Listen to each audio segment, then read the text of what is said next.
one side stands the people's champion. It's round 5. And now he's slipping in and A fighter whose footwork, timing, and tactical mind rewrote what boxing greatness looks like.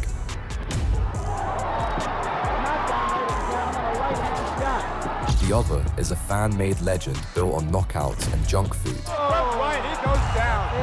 Tremendous right by Butterbean.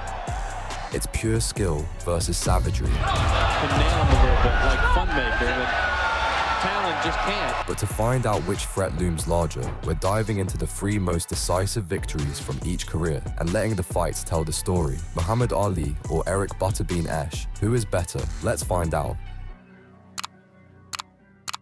We'll kick things off with Muhammad Ali, who on June 18th, 1963, fought Henry Cooper at the glorious Wembley Stadium. The fight was seen by many as little more than a tune-up for Ali's fight with heavyweight champ Sonny Liston. Ali came in flawless, with 18 wins and 14 knockouts, while the English challenger carried a far humbler record at 27 wins and 8 losses with 18 stoppages. Ali even mocked the moment, declaring Liston the real target and calling this fight a mere warm-up. But the supposed underdog refused to play his part, pushing Ali harder than anyone expected and turning a routine night into a genuine test.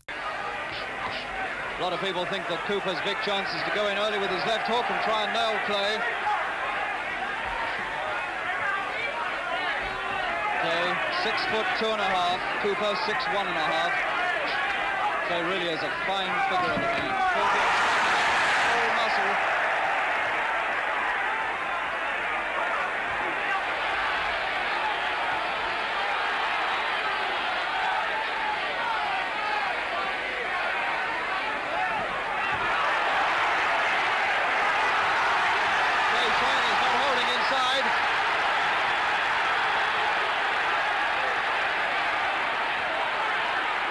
There's blood on Cooper's left shoulder, and that comes from Clay's nose.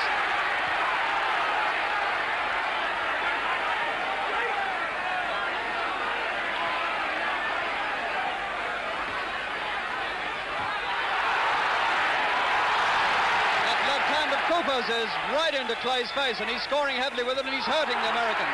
A sensational start to this fight. And Cooper right on top with half a minute to go in the first.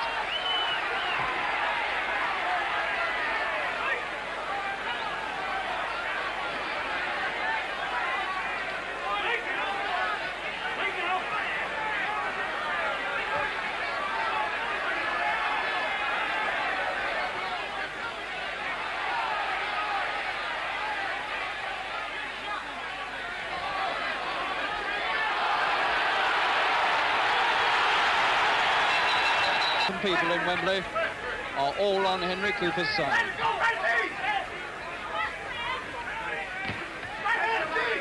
Cooper's left eye patched up now, and still he hooks with that left hand.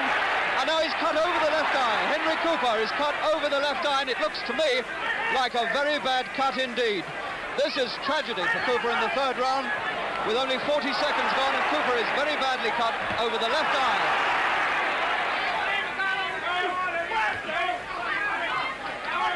Clay is unmarked. That handsome face of the American Negro completely unmarked.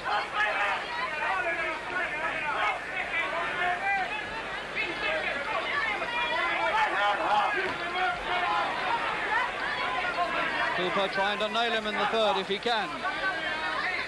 There's no telling now how long he's got to go, Cooper, with that eye. A minute left in the 3rd.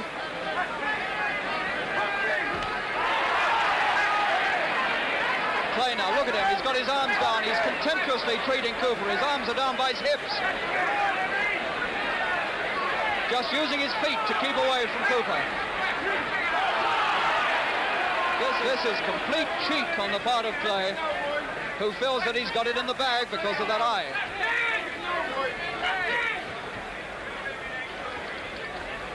Half a minute to go in the 3rd. Clay has taken all of Cooper's punches and stood up to them.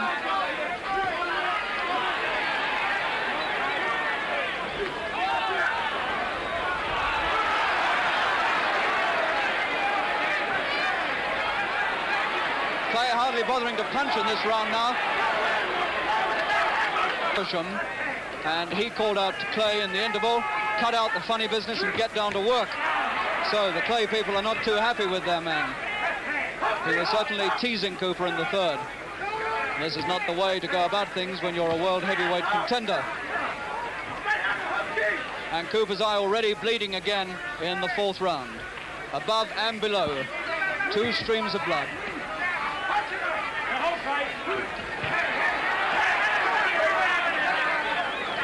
And poor Cooper keeps putting his left glove up there to that eye as though he can hardly believe his bad luck.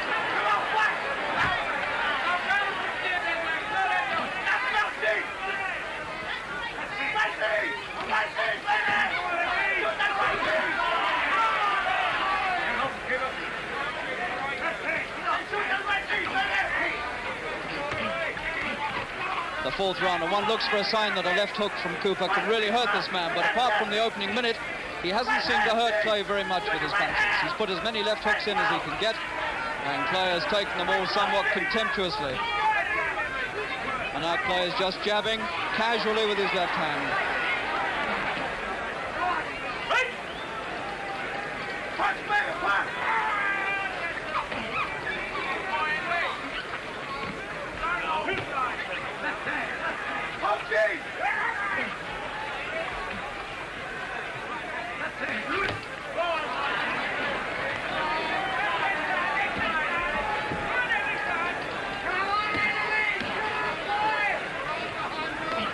Side of Cooper, flicking out the left hand. He only seems to be half here. His mind seems to be half away, somewhere else. He's just treating Cooper almost as a plaything here. But that's the sort of chance you can take once too often. And if Henry nails him, anything might happen.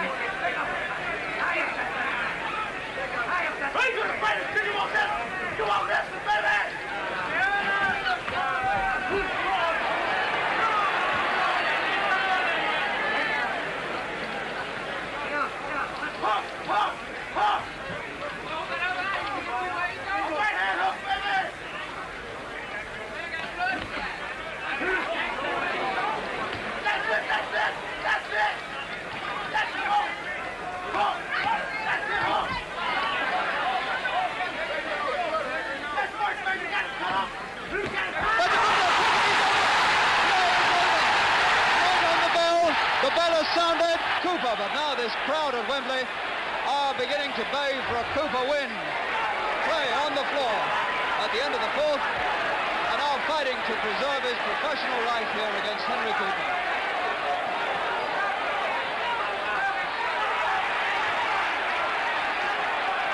Oh, and now Cooper's left eye is really in a shocking state.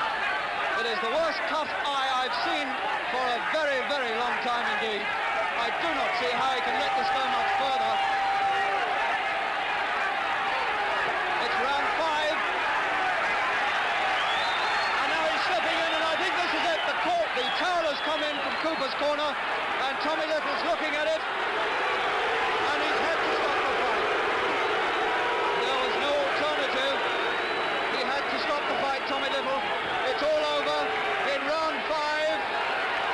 And Clay... Cooper gave a gritty account of himself, showing that even as a journeyman, he was no pushover. But Ali still closed the show in 5 rounds, flashing just enough brilliance to hint that he was cut from a different cloth, even if the road ahead was still long. And while Ali would go on to redefine what a boxing GOAT looks like, Butterbean was something else entirely larger than life and impossible to ignore, and you're about to see exactly why. On July 31st, 1999, Butterbean stepped into the ring to defend his IBA super heavyweight title against Tim Bergun, who wasn't a name that sold tickets, and he wasn't brought in with hype or expectation. When he shared the ring with Butterbean, Bergun was a low-profile American heavyweight, still early in his professional journey, carrying a modest record and limited experience at the higher levels of the sport. He wasn't a blue-chip prospect, nor was he billed as a serious threat, but he still had something to offer, and it wouldn't be wrong to say that he was the Cooper to Butterbean's Ali. But would the outcome be exactly the same?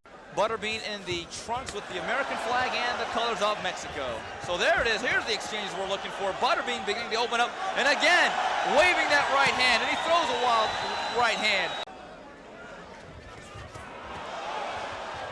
Butterbean again begins to open up, and I think that hurt Bergun. Bergun is knocked out. He goes to a knee. I think that's the end of the fight. I think it was a big right hand that froze Bergun, and that was it. Bergun spits out his mouthpiece. He still doesn't know where he is. Shot, and I think it may have been that one that was the end of Bergun, and right there you see Bergun covering up. There's a left hook, right hand, left hook again, another right hand, and that would be the end of the night for the Butterbean and Bergun. We take a look at another angle here. Here it is, a jab followed by a looping overhand right, followed by a left hook, then a digging right hook to the body. And from there, that would signal the end of Bergun. And Bergun at that point right there, I think that right hand signaled the end, and some big power shots. Wow, Bergun. Bergun stood his ground for some time, but unlike Ali, Butterbean needed 3 fewer rounds to put his opponent away, and he did it in a fashion far more brutal. Sure, you could debate the level of competition, but why get caught up in comparisons when Ali is about to deliver a performance that will command the spotlight all over again? On February 25th, 1964, the boxing world held its breath as Muhammad Ali, then still known as Cassius Clay, stepped into the ring to face Sonny Liston, the reigning heavyweight champion. Ali was a brash and young prodigy with an unbeaten record of 19-0. He was famous for his speed, cleverness, and self-confidence that bordered on showmanship. Liston, in contrast, was a formidable force of nature, feared for his raw power, intimidating presence, and a career that had crushed nearly every opponent in his path. The bout was more than just a fight. It was a confrontation between youth and experience, flair and fear, speed and sheer intimidation. Who was about to leave as the baddest man on the planet? Up and down, and here they come. Clay and Liston misses a long left lead to start it off. Lands a left jab on the nose. Clay backing away, and Clay moving to his left as they said he would do. Liston tags him with a left high in the head. Clay just backing away. Clay hasn't swung a punch yet. Liston moved right after him, and now Clay sticks a left in the nose of Liston. Liston keeps moving. He's stalking his man, bobbing, weaving. Now Clay shifts and goes clockwise, then counterclockwise. Now moving to his left, bobbing, weaving. Takes a light left on the eyelid, another left on the nose by Liston. It's Clay who's swung only one punch so far. Takes a hard right to the body. It hurts. And Liston moves in, but Clay tries to tie him up in mid-ring. Barney Felix breaks him. Liston landed the best punch so far. Left the body, left to the nose by Liston. Another one by Clay, and then Liston right over ABC microphones. Misses a wild right hand. Clay moving to his left. Forces Liston to miss a wild left. Then Liston missed a right to the body, and Clay keeps dancing. Clay doing thus far what he said he would do. Lands a light left to the right ear of Liston. Now it's Liston stalking, but Clay bobbing, weaving, goes in low with a light left to the body, and then backs away. Feints with his head, takes a left to the neck for Liston. Right over the microphones. Liston throws the left jab twice, both in the neck. Clay just laughs at him, backs away, bobbing, weaving, and he's inviting murder as his hands down. Then he throws a left to Liston's ear, misses a wild right hook. Missed by Clay. Clay does not seem awed by Liston up to this juncture. Liston with a light left to the nose. Clay trying to show Liston he can take his punches, forces Liston to miss another left hand. Liston has another kind of boy in there tonight than Patterson. Here's Liston missing a right to the body. And Clay lands a left to the nose, and then backs away and pulls his head back as they warned him not to do, and he's doing it and getting away with it so far. Liston, light left to the head, another left to the nose, and Clay keeps moving around like a statue going in reverse, then throws a light left to the head, and then backs away again. Moves in, moves back, dances sideways, takes the left to the nose, crouches, ties up Liston. And in the first 2 minutes, it's been Cassius Clay doing what the expert said he would not get away with. Clay misses a light left, taken in the gloves by Liston. Liston now bobbing and weaving. Liston now not throwing punches, waiting for an opening. Now throws a left to the head. And Clay bounces like a wrestler off the top ropes and eludes both punches thrown by Liston. Clay with a light left to the body and a left taken in the gloves of Liston. Clay with a left to the nose and Clay with a left to the cheek. It's Clay so far. Here's Liston missing a long left lead. Liston bobs, weaves. Clay with a light left to the nose. Clay with a left and a right attack. A left and a right and another left and a right by Clay. And Liston blinked. Here's Liston hit with a right to the ear. Clay with a left and a right. Look out, Cassius. He's throwing left hand. And now Liston throws a left to the body. And it was Cassius Clay with a half a dozen assorted blows. He forced Liston to blink. Here's Liston missing a long left as Cassius backs away. Clay now a light left jab to the head. Clay with his eyes open wide. They look like doorknobs, they're so wide open. Here is Liston stalking him again. Takes a light left to the waist. Throws the left to the nose, and Clay backs away. Keeps daring him to swing those left hands. Clay with a sharp left cross to the nose, another one to the nose, a left jab to the nose, a left to the head, all Clay, and a left to the nose by Clay. They keep fighting after the bell, and the Liston with the left hand, Liston backs Clay into his chin, and the bell is rung, and they keep on fighting. for 20 seconds. That's the end of round one. In just 6 rounds, Ali beat Liston up so badly that he had no option but to quit. Ali was now the WBA, WBC, NYSAC, and the ring heavyweight champion. His story of greatness was just beginning, and he'd take out one big name after another. Butterbean did the exact same, but without any shiny belts to display. When Butterbean faced Ken Woods in 1997, the challenger had every advantage a fighter is taught to fear. He was taller, leaner, and carved from endless hours in the weight room. Woods looked every bit the athlete built for movement, endurance, and control. And on paper, he was everything Butterbean wasn't meant to handle. Then there was Butterbean, waddling into the ring as if comfort was his only training strategy. Soft around the edges and unimpressive to the eye, but the fight showed exactly why aesthetics matter less when fists do the talking. Got a little pride. He wants to try to win.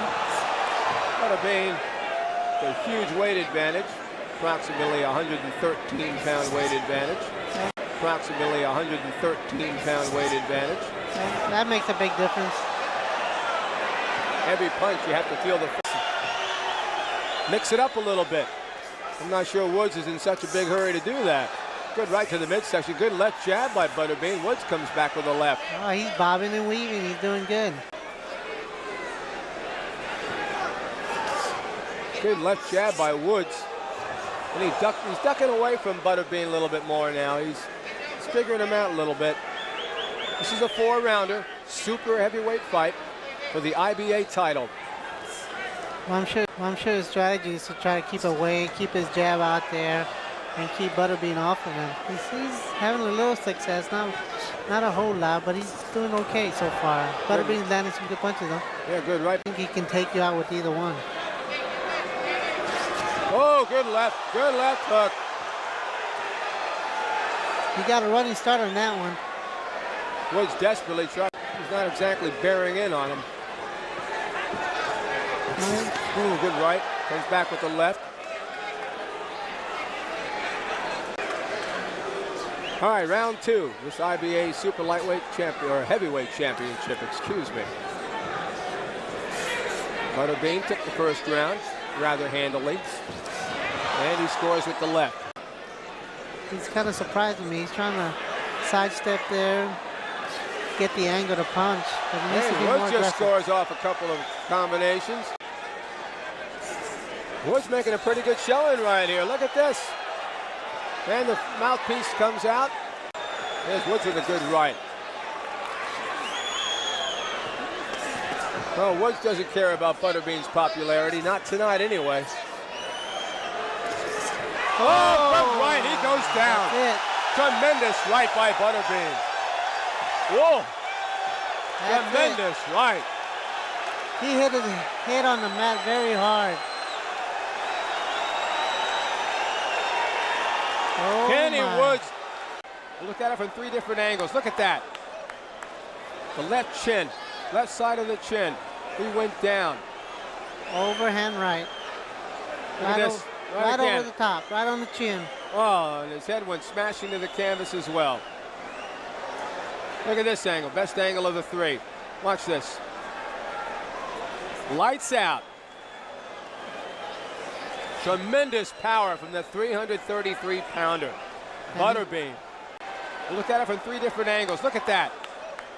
It didn't even take 2 full rounds for Butterbean to dismantle Ken. One heavy exchange, and Woods learned the same brutal lesson so many before him had. Strength and definition mean nothing when raw mass comes at you with relentless intent. Like Butterbean's foes, Ali's fiercest opponents had felt that same force in their own way. After shocking the world by dethroning Sonny Liston in 1964, Muhammad Ali faced the former champion again in a highly anticipated rematch on May 25th, 1965 in Lewiston, Maine. By this point, Ali was no longer Cassius Clay. He had embraced Islam and changed his name, becoming a global symbol of confidence and charisma in sport and culture. Liston, on the other hand, was still feared for his intimidating size, brutal jab, and reputation as one of boxing's most dominant heavyweights. The rematch held enormous significance. It was Ali's first title defense, and a chance to silence critics who said the first fight was a fluke. But was it really?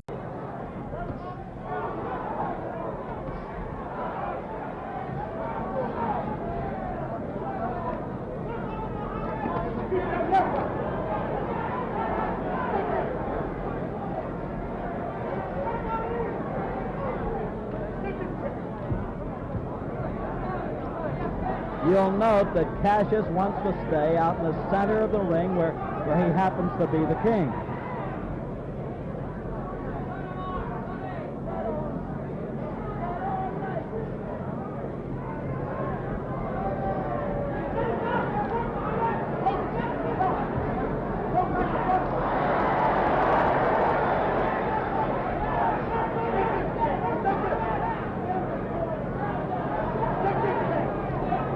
Liston in the dark trunks is chasing that man straight away. Is that a mistake?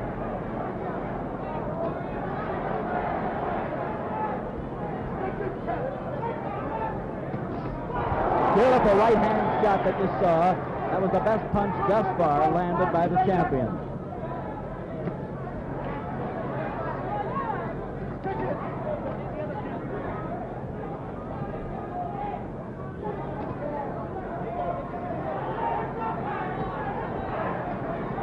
We note that early, halfway through this first round, that Sonny is shooting mostly, although he's going to the head now, mostly toward that body.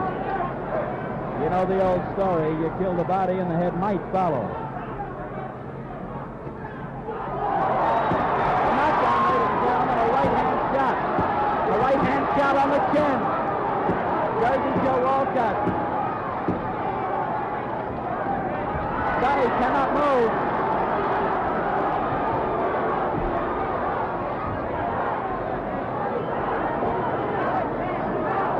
Check the time.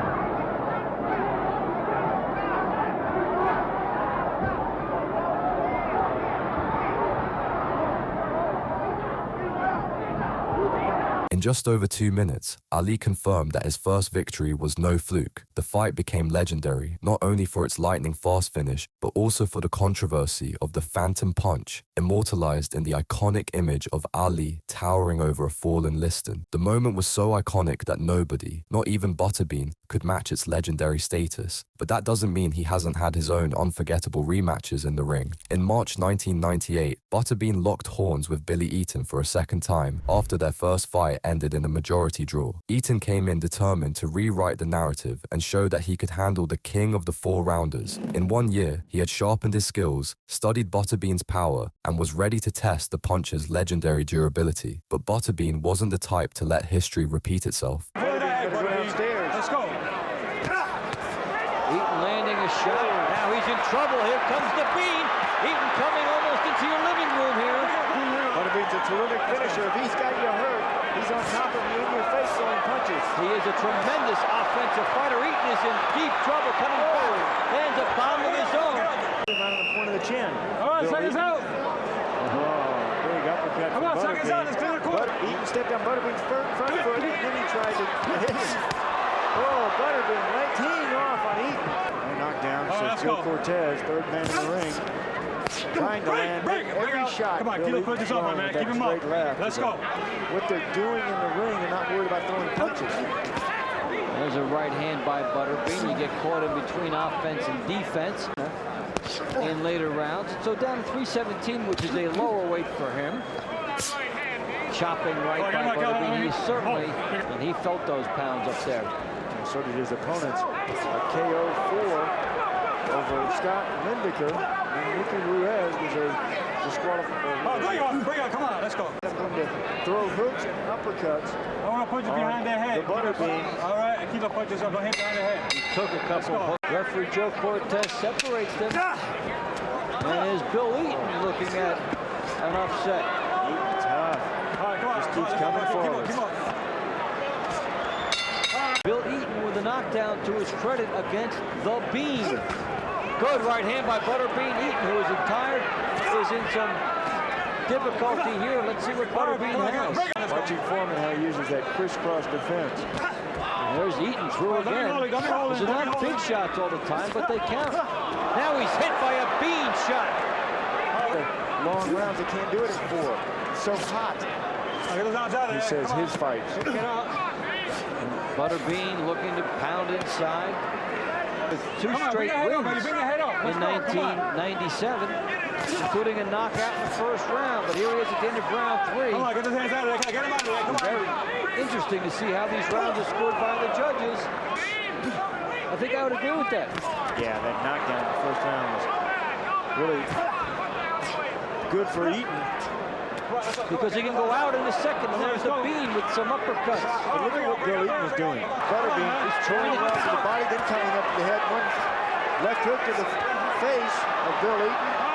Get Eaton off of Eaton like a Spider-Man right now, tying up, just looking for that final bell. Good shot by Eaton. Ahead on the scorecard. Walking into stuff here, Bean can't stop him. They fight through referee Joe Cortez. He continues on, final seconds. May have upset the Bean. Bill Eaton now cut underneath his left eye also. And Butterbean pounding away. Do we have a new king of the 4-rounders? Butterbean is shaken. I think Eaton won this fight. Let's see how they call it. This time, there was no need for the judges. Butterbean became judge, jury, and executioner, ending Eaton's challenge decisively in just 3 rounds. That brings us to the ultimate question: Muhammad Ali or Butterbean? There really is no contest. Butterbean carved out a legendary career in 4-round battles, and his highlight reel and larger-than-life persona are truly one of a kind. But Muhammad Ali's resume, skill set, charisma, and presence exist in a league of their own. He isn't just great, he's the GOAT, plain and simple. If you disagree, the comments are waiting for your take. And if you enjoyed this video, don't forget to subscribe and hit the bell so you never miss another knockout story.